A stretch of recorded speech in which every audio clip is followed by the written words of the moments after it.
us something to talk about. It is greatly appreciated. And we are here with the critically panned, audience-loved, new movie for Ant-Man Quantumania. So we're going to go ahead and pull up the non-spoiler section of this review. So we're going to go ahead and let this... we are definitely going to go ahead and talk about the non-spoilers of this movie. Astrid, why don't you go ahead and start, as you are our guest today.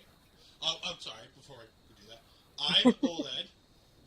Here's my co-host, Andre C. from Marvel Talk. And of course, down here, we do have the Astrid posing, Astrid Pizarro. Now we can let Astrid talk about all things. An intro and everything. But yeah, I feel like I don't know where to start with this movie. For me, at least, it wasn't as like I seen that reviews were like mixed about it, mostly negative though. But I was like coming in with an open mind, and I enjoyed it more than I thought I would. The only part that was kind of funny, it was like my mom fell asleep during the movie, but she falls asleep during a bunch of movies now with the recliners that we have here in the movie theater. But no, it had like usual, like it's funny moments, it's serious moments, and to put it like that, the post-credit scene definitely incited me to keep watching and to, keep be excited for the story that continues on. Andre? Yeah, I went into this like I had a feeling of what I knew to expect coming off of the last two Ant-Man movies, because I'm looking at it, it's Peyton Reed again, and what he did with Ant-Man, what he did with Ant-Man and the Wasp. But then you have the Kang of it all, and I went into this. I kind of went with low expectations, not in like a bad way, but just went in going, okay, we'll see what this ends up being. And I think it over exceeded my personal expectations because I didn't go into it expecting probably what I expected out of Thor last year or Multiverse of Madness. I went into it with a little bit lower expectations, and I really enjoyed this movie. I thought it was really fun. The acting, I think, was a really strong portion to this movie. Do I think some characters were shortchanged, not in this movie? Yeah, but I think it was happened to really push forward what's coming. That's the biggest thing. Yeah. And as my co-host has said, we can go ahead and this was pulled up this morning at about 11 o'clock this morning. It was 48% of the tomato meter for the critic score. But after 2,500 verified reviews from actual audience members, it's sitting at 84, which is typical for a Marvel movie. Some of the critics don't like it, and honestly, that 48 is a misleading number. Because when you look at it, it's mostly people who are kind of, the movie's 50-50, and then it's, did they choose to go positive or did they choose to go negative? Yeah. And that's where that 48 comes from. It doesn't come from, this is a bad movie. Like the Eternals, where people were like, this was a bad movie, we didn't like this. This movie kind of divided audiences, and it divided me, because while I enjoyed this movie and I had a good time, no, not spoilers. Why does it say spoilers? I was wondering that. We want this one. Non-spoilers. No spoilers yet. I felt like this was the first chance for Marvel to take a chance and do something different. And, I mean, they kind of did, but in my mind, this was the chance for Marvel to really go big and to do a villain project. This was the first chance for Marvel to devote an entire movie to the point of view of your villain. Because this is a character who has so many layers and so many variants that the whole point of this movie could have been done in the exact same way, but you flip it on its script and you tell the story from Kang's perspective. And you can start with that opening scene, because that opening scene is perfect the way it is. Mm-hmm. And then you see, and this isn't really a spoiler, you see Nathaniel Richards in that first scene. And Michelle Pfeiffer meets Nathaniel Richards. Mm-hmm. And from then on, you're telling the story from the point of view, for the most part, of Ant-Man, which is kind of an annoying portion of the movie for me. Because I think this story either needed to be driven by Michelle Pfeiffer Mhm. as, you know, Janet Van Dyne, and you lent into her telling the story, and maybe this had been like a story that Luis would tell. Oh And God, it's that would have been and awesome. like imagine the history of this, like the beginning of this movie would have been Janet Van Dyne sitting at the Mhm. table telling them about the quantum realm. Mhm. And then, and again, I don't think I'm spoiling anything because I'm being very vague with what goes on here. Yeah. Because we And all what you're know talking about is very early in the movie too. it's So literally the Yeah. first scene. The only scene I yeah, mentioned Mhm. specifically is literally the first scene of the movie. And if Mhm. that's considered a spoiler, I'm sorry. It's the first scene of the movie. Yeah. But yeah, no, I think there's a big opportunity that Marvel had here to hit the villain right and have this be Kang. Like just name the movie Kang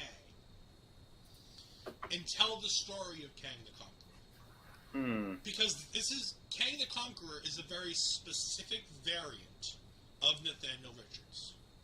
And we can get into all of the other stuff that, you know, of who else Kang is.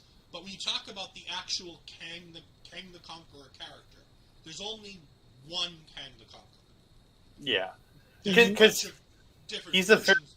Oh, sorry. Go ahead. Sorry, I would say there's a bunch of different variants of Nathaniel Richards, but Nathaniel Richards is a 31st century um, descendant of Reed Richards. Mhm. Potentially Victor Von Doom, depending on which run you read. It's not always just Reed Richards. There's often a very Doctor Doomy feel. We have Andre's co-host Mel Ball Collins in the chat. So hello. Hi, Mel.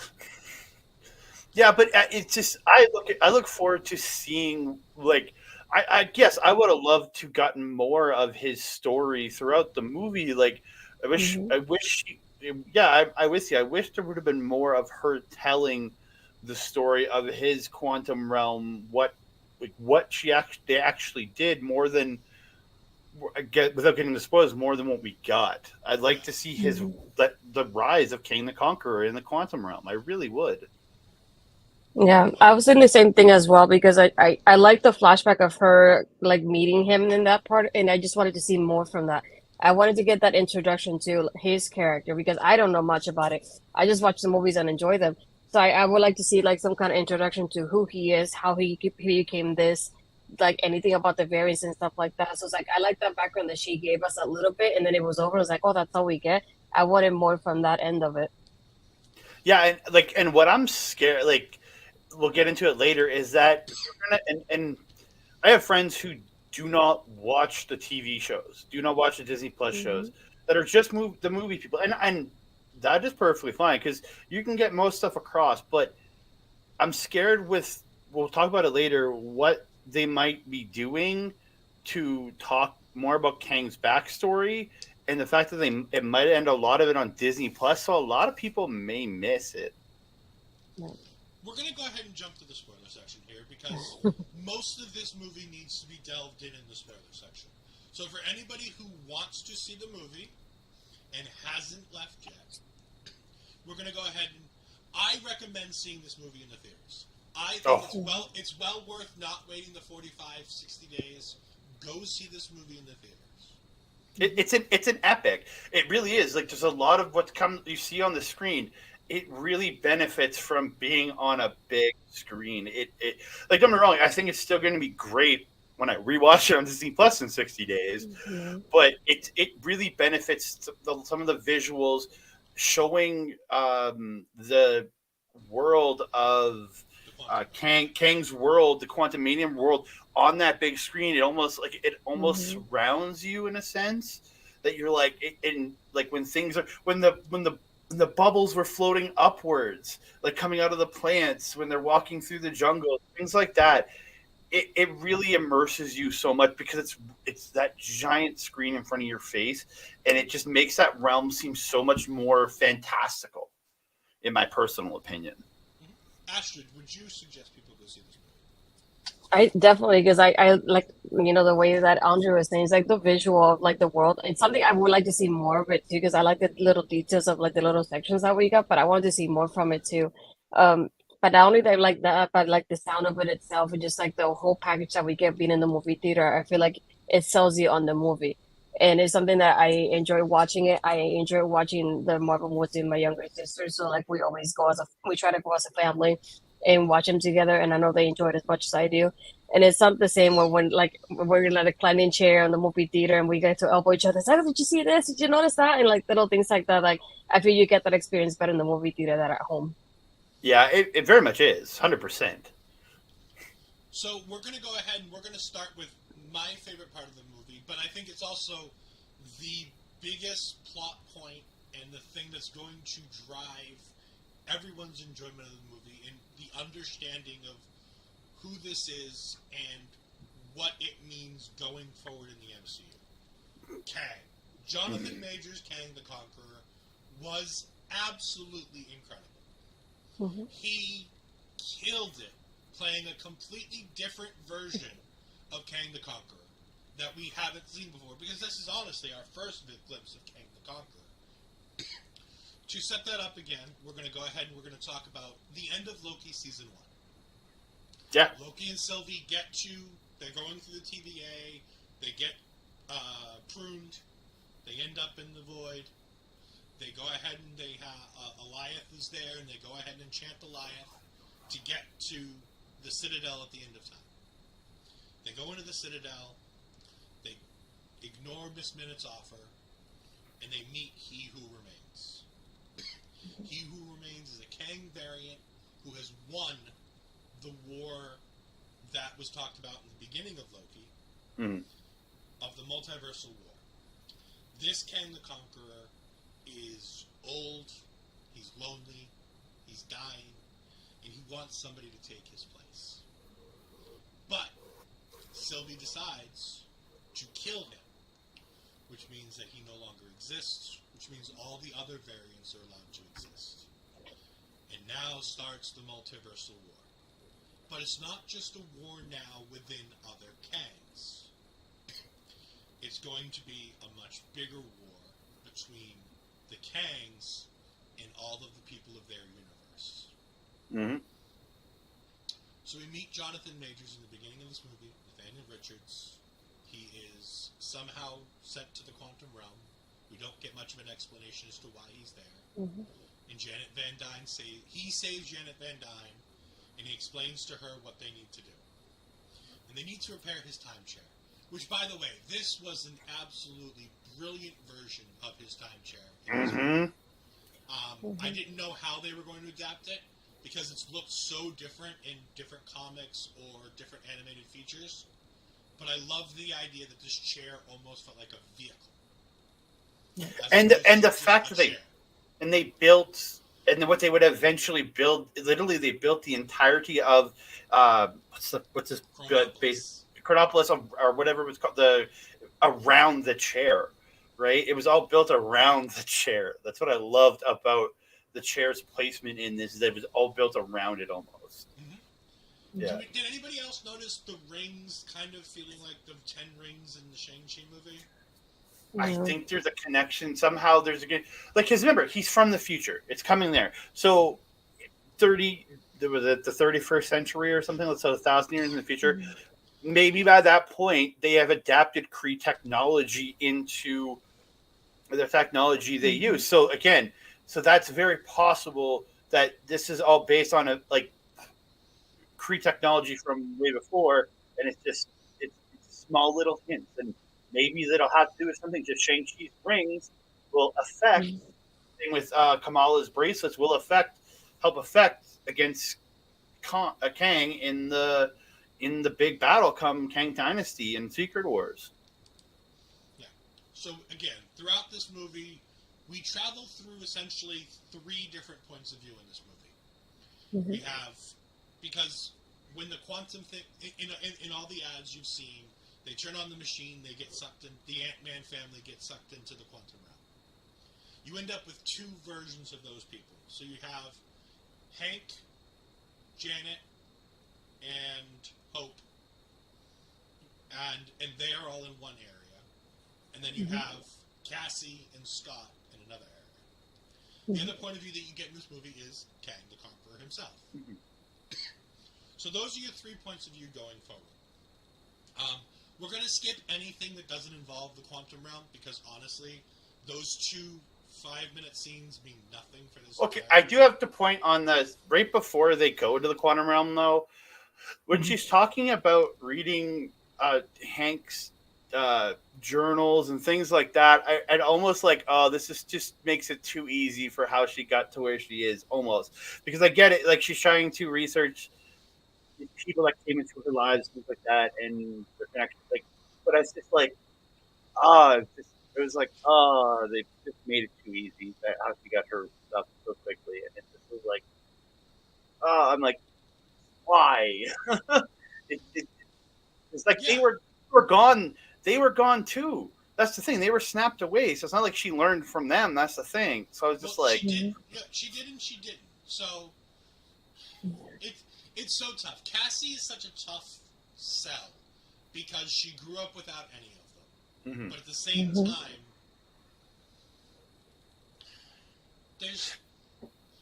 that's the problem with this endgame gap where we don't know what happened. And they're just like, all right, cool, we're going to plug Deus Ex Machina in here. And Cassie Lang is stature. yeah, that was I think the only point I was just like, God damn it.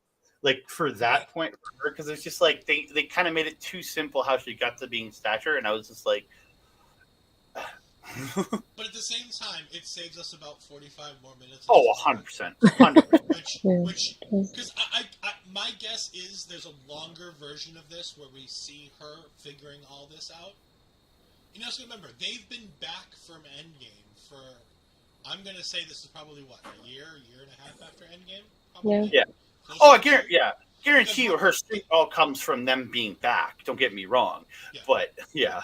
Because this is timelining this movie. It feels like this is post Spider-Man No Way Home, which is the furthest out we've gone in the entire MCU, if I remember correctly.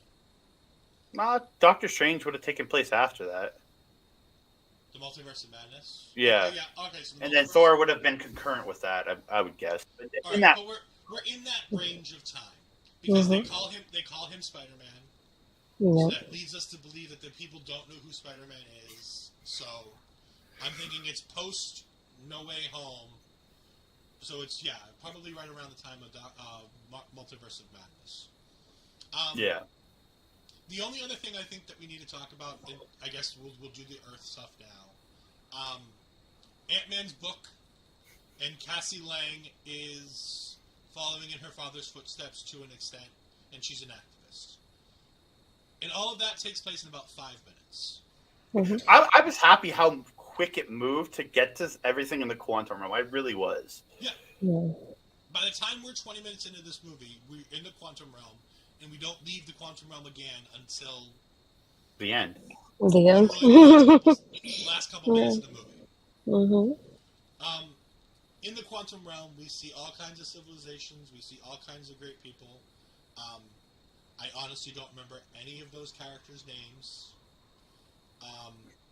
My favorite of the also then characters in this entire movie is the Ooze guy that's obsessed with holes. And he's played by David Dastmalchian, who played his buddy in the first 2 movies. One of his buddies. And and it's just like, I'm happy they brought him back for that. I really, really am. I believe it was Kurt, wasn't it? Yeah, he played Kurt. He's played Kurt, yeah. Because you don't have Kurt and those guys in this movie, it made a lot of sense. Give him a role. Put him in there. I really love Church. We don't have you on screen for once. It's kind of a nice feeling. But we miss you, Parrish. We'll see you tomorrow for the Raw Watch Along. Don't you worry. But yes, the Ooze guy. And again, that's another Deus Ex Machina that they do in this movie. They do it the same thing in the bar. There's like, just drink this. And now instantly we don't have to worry about how all these creatures talk to each other. They're like, all right, problem solved. We can all understand you now. That was too easy. Again, I love that they're just like, we're not taking our time with this crowd. We're not dealing with all of this. Here's a Babel fish. Just call it a day. Yeah. And then Quaz, the telepath, with it was such like deadpan humor that was just, it works so well in there. My so, and again, we're talking about the Quantumania movie. Astrid, what was your favorite and least favorite parts of this movie? Oh. I think one that definitely made me laugh was like the one I mentioned. Is, like I kept showing my sisters like the people with the I don't know what to call them. He's soldiers, I guess. I don't know what their names are. So it's like I pointed out to my sisters like, look, they're stormtroopers, and I'm not even a Star Wars fan. And she looked at me and said, "You're ridiculous." No, and I'm like, but look at them. They're just standing by like the front, like always like two of them by the entrance, and they keep following him. They're like an army behind him. So that's the part that I was like that thought that was funny. She looked at me like, "No, Astrid, that's not it. That's not it." And I said, "But look at them." It's like, and then like little things like that, um, and MODOK was the other one that I mentioned to you while I was watching it too. I had to make a note when I saw this. Like, look, it's George Lopez from Spy Kids, and then she looked at me like, "No." That's the wrong photo. Hold on, let me get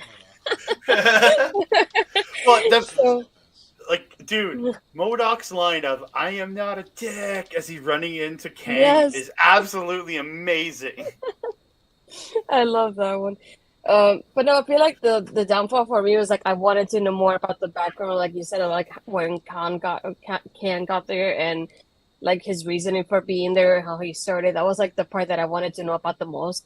So when they started with like that flashback of Johnny, I was like, great, we get to see a little bit of like her time in there, which is we don't get to hear a lot because she said, "Oh, I've been there for 30 years," and I was like, we never really got that, and I was curious about what the world was like. So seeing that. But yeah, just like seeing him and I just didn't I wanted to know more from him, more of his background, which I don't know much about. So that's the part that I was like that will be like my downfall of the movie in itself. Look at George Lopez. This is, by the way, the animated version of MODOK, the CGI version, is Yeah. fantastic.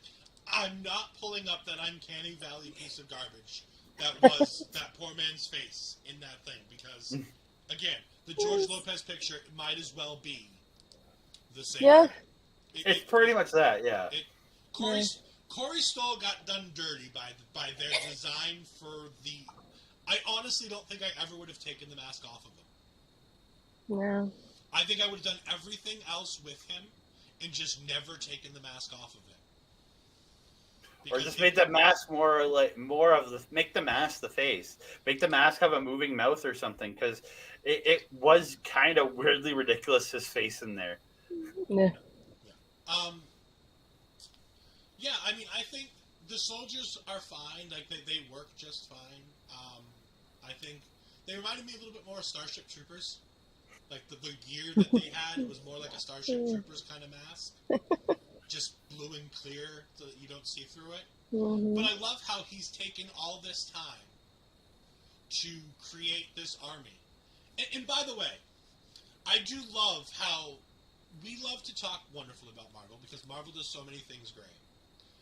But this movie had, and I saw it in a review, and I wholeheartedly agree, there was zero consistency with Marvel when it comes to time dilation in the quantum realm. Because think about it. Janet Van Dyne was locked down in the quantum realm for 30 years and aged a legitimate 30 years. But when Ant-Man is stuck in the quantum realm getting the healing particles for Ghost, he's stuck down there for 5 years and says it was only like 5 hours. Mm-hmm. And then Kang the Conqueror is down there for probably less time than Janet, because Janet's mostly older by the time Kang gets there. And she hasn't been out of the quantum realm long. And all of a sudden he's created the biggest mechanical empire in the world. So Marvel's got to pick their spot with this quantum realm time dilation, because none of that made sense. Yeah, it was kind of messed up in that sense, where it was just like, because I'm sitting there and they're talking about the 30 years. So I'm like, so she spent actual 30 years on there, but she said it was 30 years to her. But now on my brain, it's like, well, he spent 5 years there, but it was 5 hours. What the? And I got so, and then I'm like, and then you're seeing that she's not the Janet Van Dyne that went into the quantum realm. It's like Janet Van Dyne's been there for a bunch of years, and then you're like, well, how long was he in there creating this empire? How long did it take him to create all this? So I had an issue with that. Like I said, it's not the worst thing in the world. Like No, because I'm a wrestling fan. Like the three of us are wrestling fans. Suspension of belief is something we can do with the snap of a finger.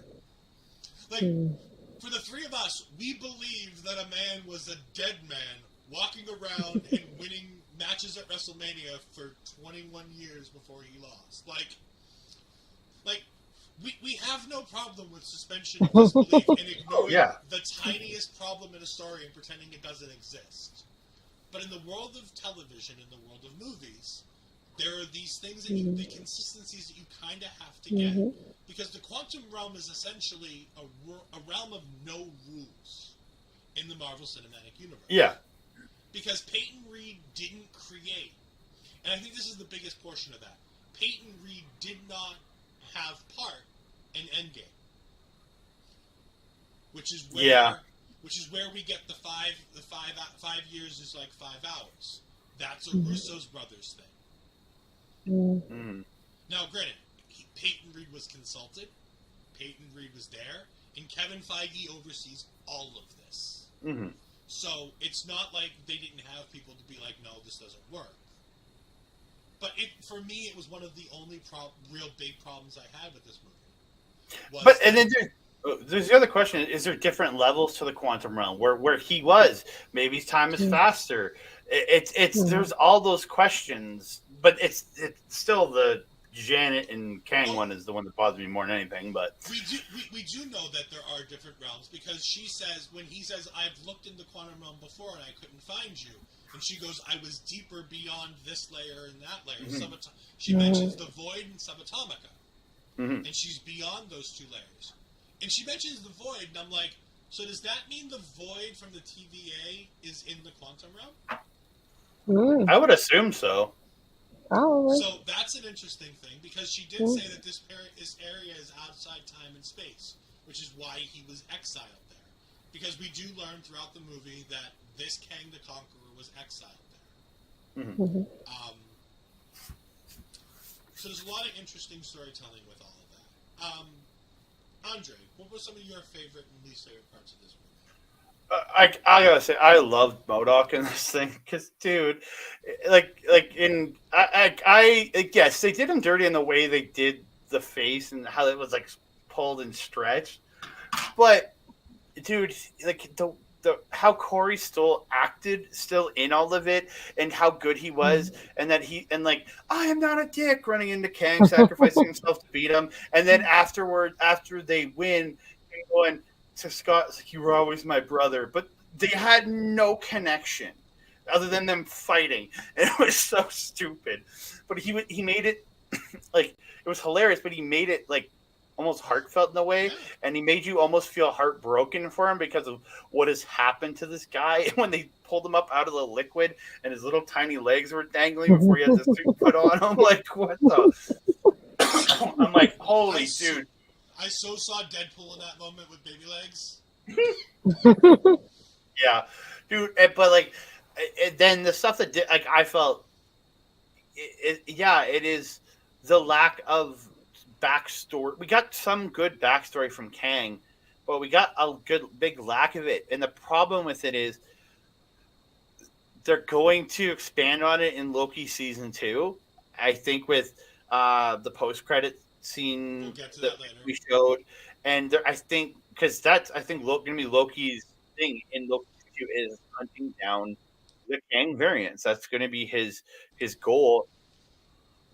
And that's where I'm worried that there are going to be a large chunk of fans that, because like Disney Plus has a certain subscriber base, right? More people go and see these movies than what is subscribed to Disney Plus. So you have to think about it. Yes, there's going to be multiple people share an account, things like that, but there's still a large chunk. Like, I have friends that do not watch any of the. I have a buddy who has Disney Plus and does not watch the shows, only watches the movie.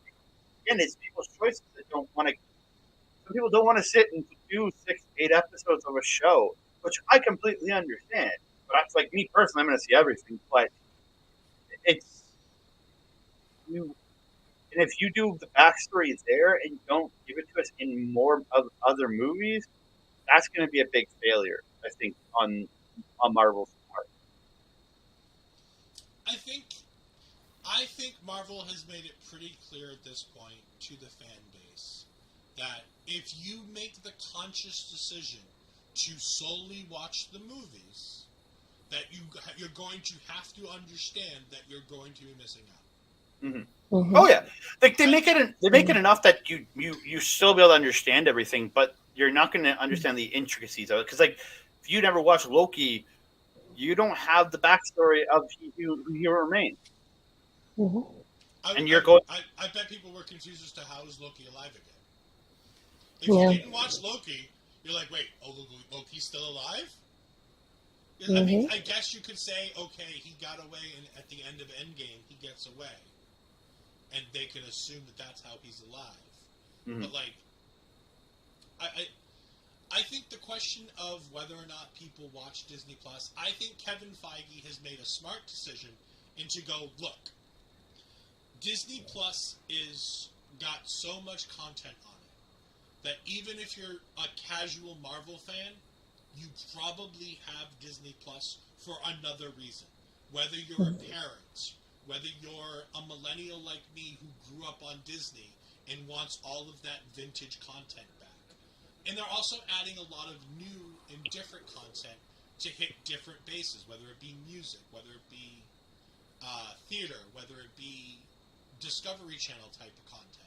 There's so much other content on Disney Plus that it's almost inescapable that Disney Plus is going to have enough of a subscriber base that for the fans who are going to be vocal about whether or not they understand what's going on or not, they're going to be the ones who are already watching the Disney Plus content. So I don't think we're going to see things like, online where people are screaming, I don't understand what's going on in, Ant-Man and Kang. Because if you're angry enough to be angry that you don't understand it, you're probably a big enough fan that you watch more than just the movies too. Oh no, I get that 100%. It's just I have a buddy who saw it yesterday, and he said like he hopes there's more from Kang's backstory, and I said you're probably going to have to watch Loki season 2 for that. Is what I flat out told him. So, I mean, I think what's going to happen is if I'm Kevin Feige, and again, I said this in our private chat earlier, as soon as Loki ended on Disney Plus in the first thing, every single movie on the big screen would have had some kind of a Kang cameo. Should have. And I think that you should have been seeing variants every single movie.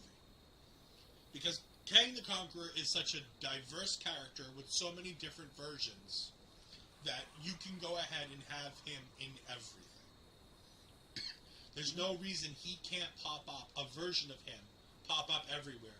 More importantly, because he can travel through time, and time is his most important vessel, you can have him pop up everywhere and anywhere because he can travel through time. So it makes sense that even if we're just seeing Kang the Conqueror, even once he's dead, we're going to see more Kang the Conquerors because we could see a version of Kang the Conqueror from earlier in his timeline. Yeah, I think if you also think about it from a marketing standpoint, because what about the people that don't watch the Disney Plus shows, but they stay to the end of the movie because they know there's always a post-credit scene, and they watch Loki and they go, wait, did I miss something here? And they'll probably start Googling about Loki, and they find about the Loki show that they didn't know about and start watching it because of it, and they can catch up before the season 2 starts. I know, like, my dad has been watching, like, shows here and there, but he doesn't keep track of what he's seen. So when that ended, he was like, wait, Loki was there. I was like, yeah, you have to watch the season 1 to understand what happened there. And then season 2 will definitely, like, help you on. He's like, Like, yeah, like, I didn't think about it that way.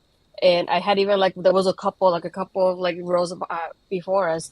And it's like, I watched Loki, kind of like elbowing him, like, yeah, you better watch Loki so you can understand what's going on. And it's like little things like that that like, make me laugh because I'm thinking, yeah, she's right. Yeah. She's like, I watch it, but you have to watch it to get this and what's going on. So I think it's something that it also incites people to not only watch Loki, but watch all those shows and think, if I miss one of the shows, then I'm going to miss something that's going to happen in the movies later on. And those kind of background stories we have from Disney Plus. Yeah, I hope it draws more people to watch the shows. I really do. Yeah. To continue on with the movie, we get to the big fight scene, and this was weird. I mean, there's no other word for it. We get the variety of the ant family going ahead and doing different things to cause this battle as Kang is about to win. So, Ant-Man gives him, reluctantly, and not really on his own choice, gives him the core that he wanted. And we get to the final battle, and Ant-Man grows to his largest size ever. Supposedly, this would be, according to New Rockstars, the size of a skyscraper. So we're talking, Empire State Building, things like that. Massive, massive buildings tall. And they did a comparison of how tall, because in Ant-Man 2, we find out he grew to X amount of height. 50 feet on that? 50-something, yeah, he tells him 50-something feet was my highest. And so we see him in the water, and they can gauge roughly how big he was compared to the people in that scene. Mm-hmm. They then gauge how big he was compared to normal humans in the Endgame final battle. And they can go, okay, it's this many normal humans, so if you take this many people and you stack them on top, it's this number, and it was somewhere in the hundreds and hundreds of feet. Mm-hmm. And he's about 4 times taller than that in this final battle. Mm-hmm. And he's kicking down all the defenses, and he's moving through, and it's, starships are shooting him as if he's, King Kong. Yeah, I was going to say, it reminded me of King Kong.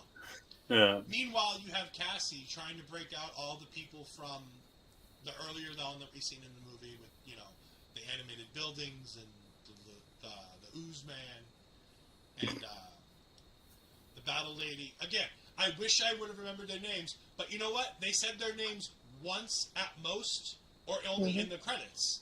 So it's like, you can't want us to remember them that much because you didn't bother to tell us their names all that often.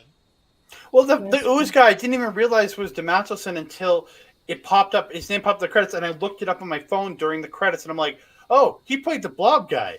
Like, and his name's featured in the credits, and I'm like, yeah.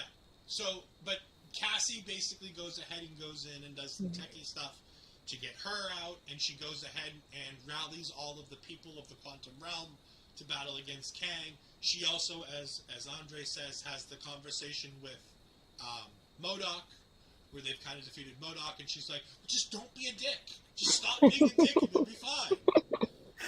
Well, it's the fact that she grows to his man's height on her first try. Yeah. Hey, that's something. I was like, God damn it. Yeah. Like, again, it was another of like, this is her powers coming super quickly and things like that. And I'm like, okay, I'm gonna let it go because I'm not gonna get shitty about it or anything. But it was just like I said for a quick second there. I'm like, oh, she's already at his power level. Okay, well, let's move on. But it's that inkling in your head as a comic fan. You're like, she hasn't earned getting that big yet. Yeah, wait till we see Wiccan and Speed all of a sudden brought back into the MCU as they get ready to put this Young Avengers team together. Also, in this, we see Hank Pym, who throughout the movie has been having these headaches with his hearing aids, and it turns out that the ants that came down with the Pyms. And by the way, this was my biggest problem with the time dilation, and I wanted to save it for now because it's hysterically stupid. The ants have apparently been down here for 1,000 years. Mm-hmm. Marvel, what are you? No. Doing, Marvel? He said when they were passing through something, it was like they spent 1,000 years evolving. They didn't spend an actual 1,000 years. It was when they were passing through whatever but still, they got 1,000 years worth of knowledge is what they acquired going through there. It wasn't the fact that they spent 1,000 years, but again, that's time dilation. How did their brains evolve 1,000 years? Why aren't they dead? Ants don't have that long of a life cycle. Yeah. There's so many points in this movie where they randomly decide that this is how things are going to be because honestly, it's great because it's convenient for the story and it makes the story tied up nice and neat. And it's fun to, like, watching these ants, these massive ants, just trounce over everything. And was fantastic. The only negative I would have about this the biggest negative I have about this final battle is Kang the Conqueror is supposed to be one of the most powerful beings ever created in the entire MCU.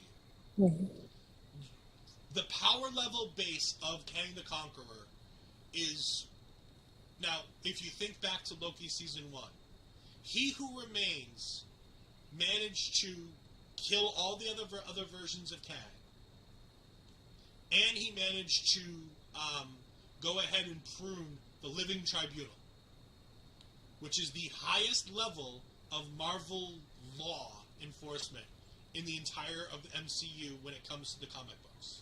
Mm-hmm. On top of that, in the animated series, and by the way, I love the Avengers, Earth's Mightiest Heroes. It's a 2-season thing. It's about 70 episodes. It is so incredibly worth your time. And my favorite parts of this are the Kang stuff.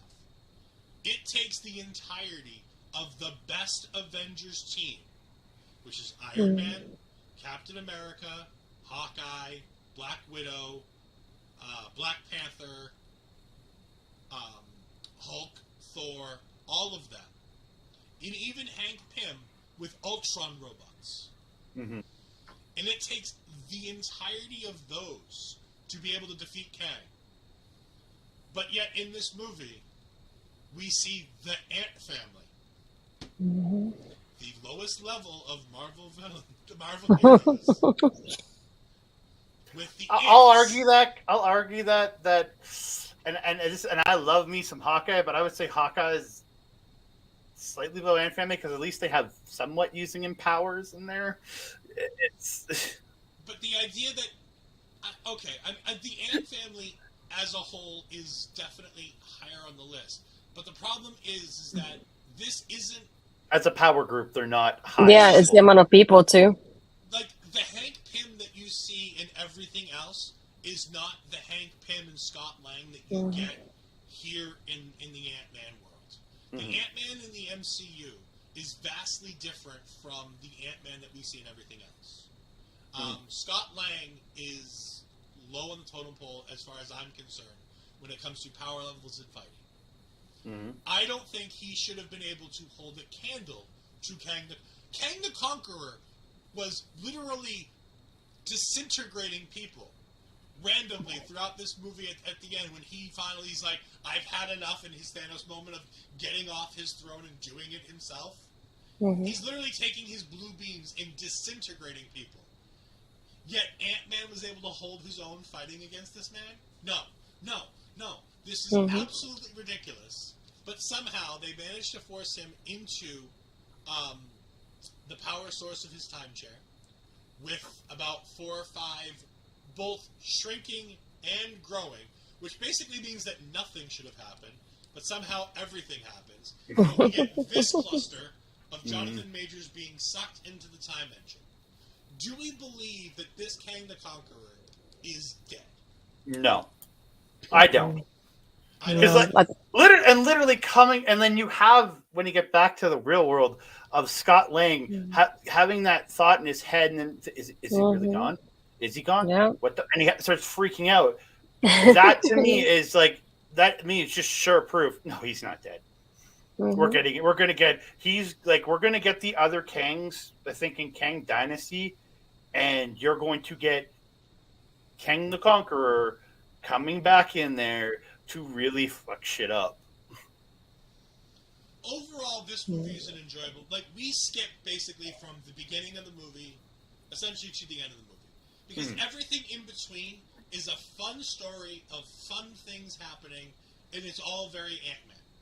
Well, there's a lot of, and not to shit on it, there's a lot of exposition in the middle to build this world, build the fear of Kang, build why everybody is legitimately scared of this guy, why everybody is like what kind of power this guy actually possesses. We skipped over the best cameo in this goddamn movie and Bill goddamn Murray showing up. Like that was I laughed when he showed up. I was just like, yes, Lord Kryler is his name. I thought he was absolutely hilarious in the stuff that he did, but then he got serious at the end, and then he died. I don't know if he's actually dead or not, but I hope not. He didn't get eaten, but it's safe to assume he's supposedly dead. Yeah, I just really hope he's still around. But that's just I love Bill Murray. I want him in all the Avengers movies. But and also, so for people's point of view, when I take a review, I don't want to review everything as a whole. Like these are all the things that happen in chronological order. Mm-hmm. I want to hit on. These are some cool things we saw. These are some things we didn't really like, and then kind of dissect if there are any mid or post credit scenes, which there are two. So make sure that you stay all the way to the end. There are two credit scenes, one in the middle, one at the end. And the end one for me, especially if you have seen Loki, stay till the gosh darn end because that is it's setting up Loki season 2 that comes later this year. So we're going to go ahead and jump into the first end credit scene. Actually, before we do that, give me on a scale of 1 to 10, what would you rank Ant-Man? Andre? I'm going to give it a 7.75. I had a great time watching this. I have issues with certain plot things. Kang's being defeated by the Ant family. There's certain things there that I go about, but I still really had a great time watching this movie. You got, and I think you established Thatcher as a strong enough character when she eventually gets into the Young Avengers movie, whenever that is, in 3 to 4 years. She won't be young anymore, but can recast. You've recast this character 3 times, or I was gonna say 3 times now. You've had this different, so you can recast if you need to. But I look forward to, and I think Jonathan Majors is the biggest part of this movie in playing Kang / Nathaniel Richards, whatever you want to look at him, is the heart and soul of this movie in a sense. And his acting, his brilliance in this, I think brings it to a 7.75 because of how good he portrayed his character and how much more I want to see of the Kang and the Kang variants. Astrid. I was gonna give it an 8. Like I said earlier, just like the part of like I know those aspects of the background. I wish I got more of it. And towards the end, when they like defeated him, I was like, yeah, there's no way. I looked at my sister, like, there's a reason why we had the Avengers movie with all of them coming out back again just to like defeat him. There's no way they all defeated him. Like you felt easily, especially like you said with when you think of like the Ant families, like they're not that powerful to defeat in the way they did. So like that part, but like I was like, no. I think he just took weaker version of him at the moment, but nothing like he's 100% defeated. I did have parts that like usual, like I laughed, like I said earlier with my stormtroopers and my George Lopez, like I kept visualizing that. And there was a part too. Remember then when they made Bill Murray when they talk about how Janet said that he used to be charming, and that's when Wasp is like asking her about like her history with him. It's like, oh, I had needs.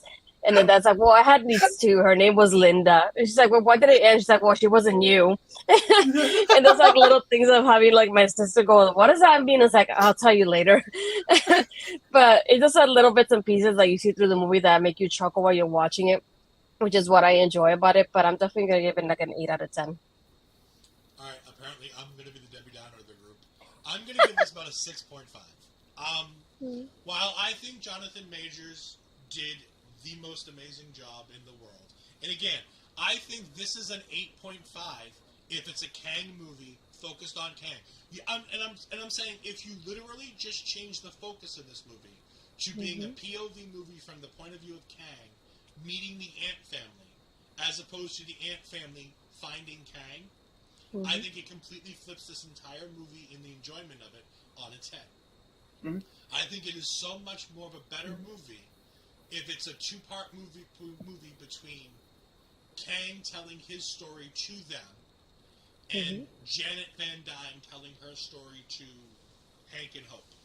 So, like, when Hank and Hope are there with Janet, if Janet's like, all right, here's what I didn't tell you. Here's the story of the quantum realm.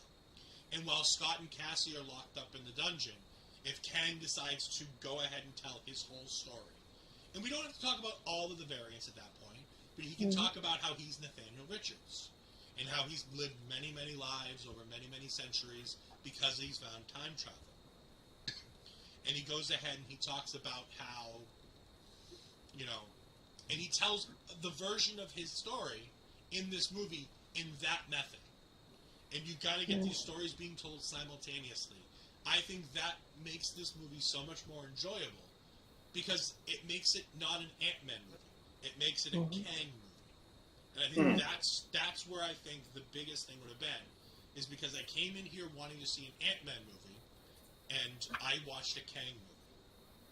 And don't get me wrong, I liked that I watched a Kang movie. I honestly would have preferred a better Kang movie. Because I think that you could have done that. That being said, we have some post-credit scenes. In the first post-credit scene, we get this image. We get the image of these three different Kangs. And one of the Kangs, the Ramatut Kang that you can see all the way to the left, is the Egyptian Kang. It is one of his first incarnations, where he goes back and conquers ancient Egypt. This is Ramatut right here. He talks about how the exile is dead. And then he is answered by... Hold on. Where did he go? This Kang, which we are calling this, for right now, based on all the research I can do, more sources have claimed he is the Scarlet Centurion than anything else. We're going to go on the basis that it's probably the Scarlet Centurion. Because you have to figure these are going to be some of the biggest, baddest versions of Kang. One of the biggest, baddest versions of Kang is his Scarlet Centurion form. They may just call him Centurion and drop the Scarlet. Could be. Because of the fact that, as you can see, there's no red in his armor at all whatsoever. And of course, in the center, you have Immortus. Immortus is the biggest and the baddest of all the Kang variants. He is the Kang who ends up, in the comics, eliminating everyone else. He is the Kang who prunes other Kangs from the timeline. He is the Kang who controls how time works and how time flows. And in this scene, you kind of saw that, because the other two Kangs kind of play a back seat to him. Because the Scarlet Centurion answers with, yes, the exile is dead. I wouldn't have called you otherwise. And then Immortus Kang, the big bad version of him, opens a time portal. The same one that we saw in Doctor Strange in the Multiverse of Madness, where we see Reed Richards come out of. And he starts talking about the incursions. And he starts talking about how these people are starting to get powerful. That they were the ones who happened to kill a Kang, which is impressive enough. But now they're starting to touch the multiverse. And then he says something very, very interesting and a little bit worrying. He says, we have to hurry. We're already late. That one confused me.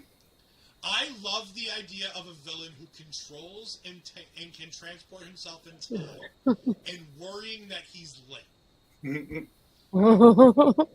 How scared do you have to be if you control time and you think you're late? It sums up. Again, this is all going to be resolved in 2025 in the Kang Dynasty movie. But I need to see something in Guardians. At least in a post credits or a small little scene. I need to see something. I need it in the Marvels. I need something. And they've delayed that movie to November now. I need to see something there. And the movies that are coming next year, I need to see something. I hope we're going to get one in Loki. But I hope there's little snippets. Nothing major, just little snippets in the other TV shows. Secret Invasion, I'm really hoping for something. So, as part of the scene, after we see them they stand up and they talk to an arena full of Kangs. And you can see here the time doors that all of the Kangs are using, because again, they're descendants of Reed Richards. So they are using technology made by Reed Richards and Dr. Doom, these time platforms, to be able to open time and space. So they're all coming from all their different times. And there are so many Kangs. By the way, look how excited this Jonathan Major is to see all the other Kangs. And then more importantly, to see the 3 Kangs at the top of the thing. So many good things in this. So much to develop in this. Again, I just want to point out something about Rama-Tut Kang. This is as good a job as they could do to bring this badass to life. Because I love Egyptian mythology. I love Egyptian history. I think it's fantastic. I love the idea that the first thing you would do in time travel is go take over ancient Egypt. I love that idea that the first thing Kang did when he figured out time travel was to take over Egypt and become this uber badass known as Rama-Tut, and to have that wonderful staff. And by the way, his time machine as Rama-Tut is a pyramid.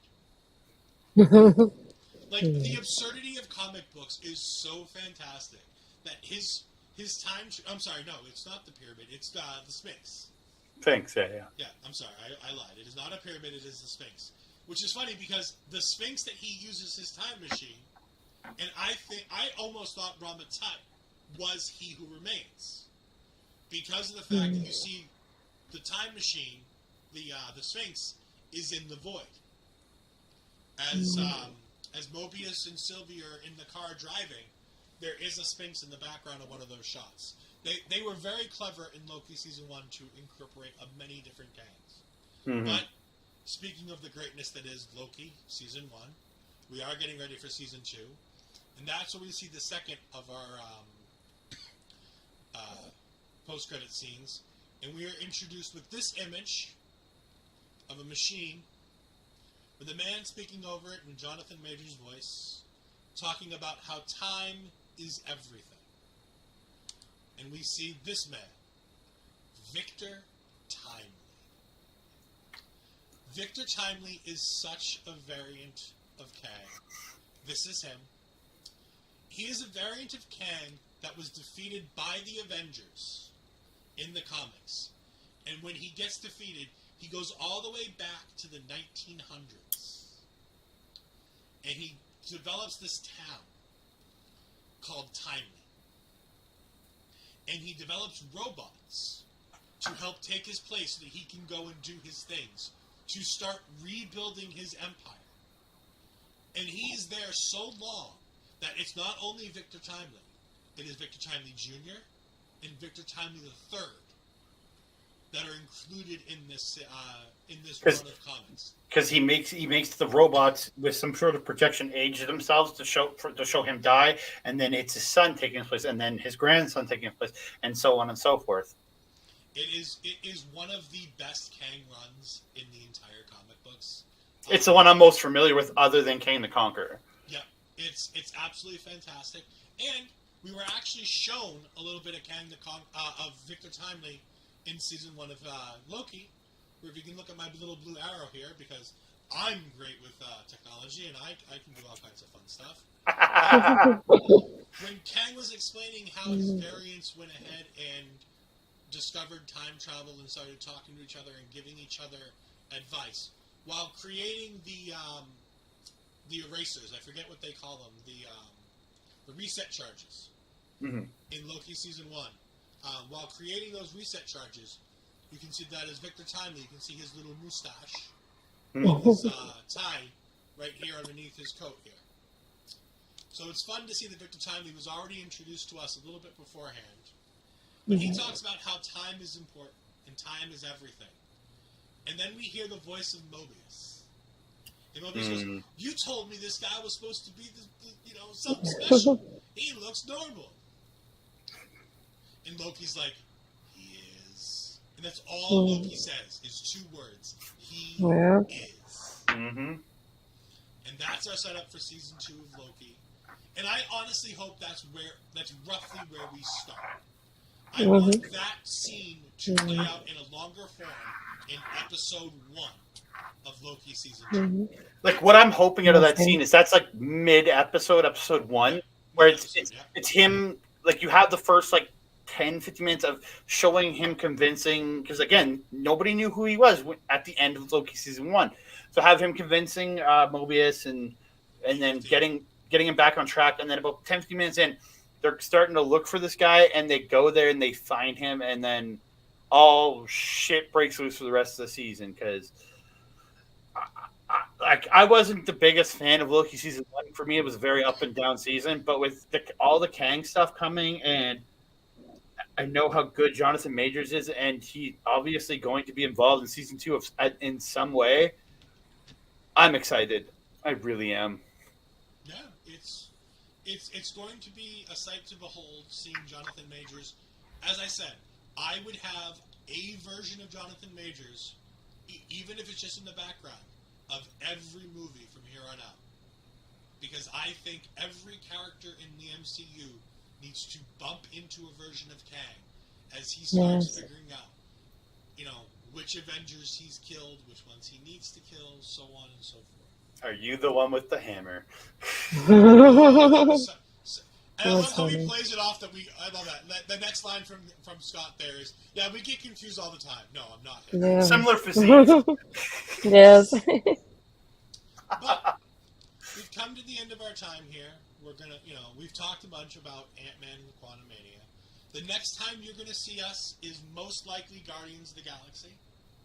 Because it does not look like Secret Invasion is going to happen beforehand. I want it so bad, but we got Mando starting in a couple weeks, and I don't see them running Secret Invasion up against Mandalorian. I really don't.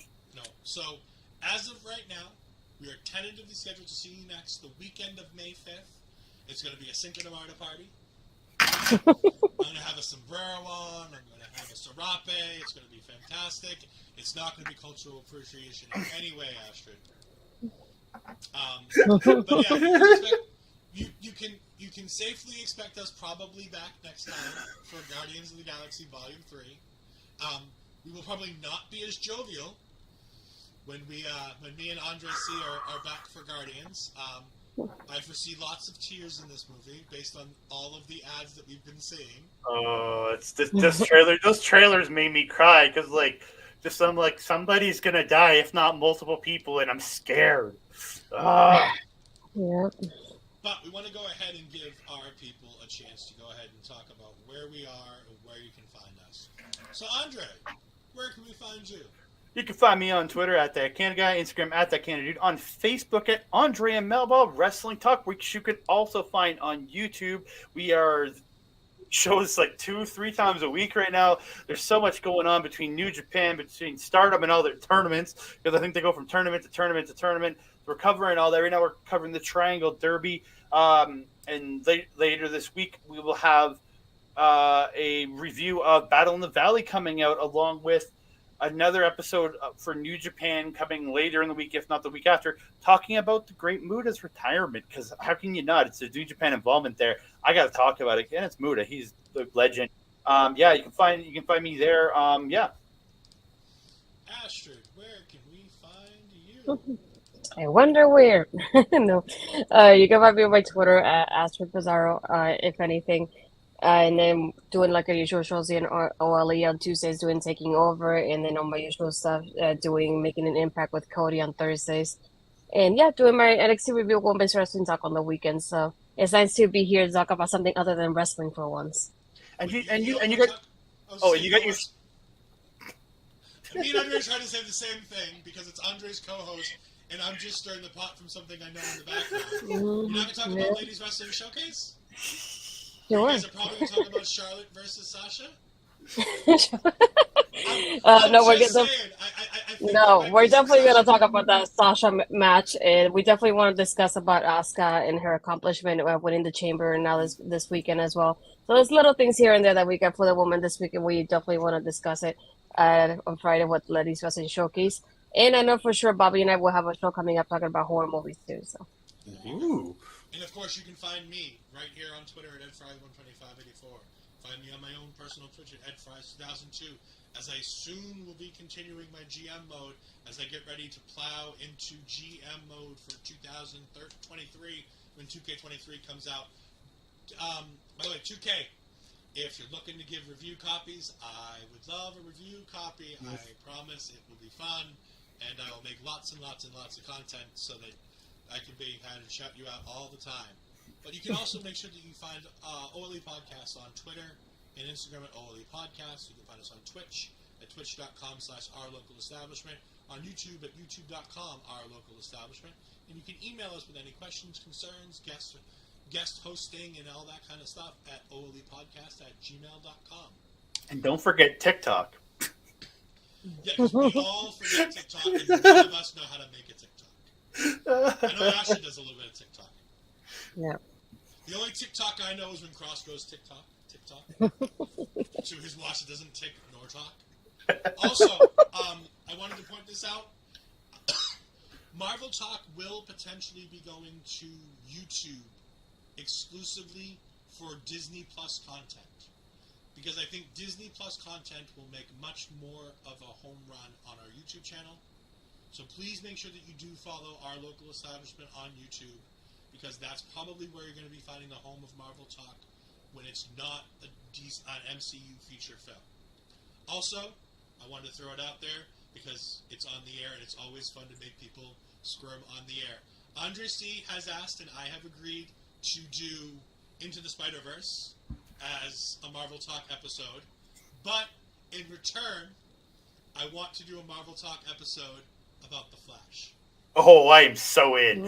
I am so in. Because that'll be Marvel Talks DC. Marvel Talks DC, because that movie looks absolutely fantastic, and I can't avoid not seeing it. So I figured I'd make content about it. Amen. For myself, for my tag team partner, Andre C., for my other tag team partner on a weekly basis, Astrid Pizarro, thank you for joining us for Marvel Talk. We will see you next time. Bye!